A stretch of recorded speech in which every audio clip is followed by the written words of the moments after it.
अली का Disney land का सफर। अली एक छोटा सा खुशमिजाज लड़का था जिसके दिल में बहुत से ख्वाब बसे हुए थे। दुनिया की बेशुमार हुसैन जगहों में से एक जगह ऐसी थी जिससे वो सबसे ज्यादा मोहब्बत करता था, डिज्नीलैंड। उसने अपनी कहानियों की किताबों में इसके बारे में पढ़ा था, रंगीन तस्वीरें देखी थीं, ऊंचे किले, हंसते मुस्कुराते किरदार और दिलचस्प झूले। जब भी वो उन तस्वीरों को देखता, उसकी आंखें चमक उठती और वो आहिस्ता से खुद से कहता, काश मैं ये जगह हकीकत में देख सकूं।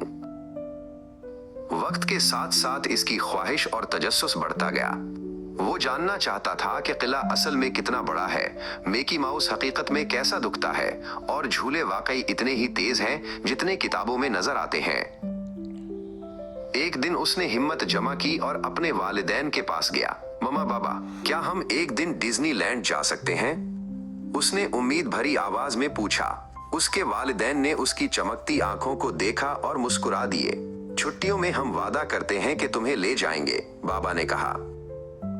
ये खबर सुनकर अली की खुशी का कोई ठिकाना न रहा।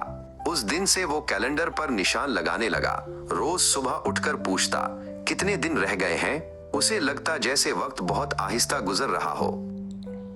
आखिरकार वो दिन आ ही गया।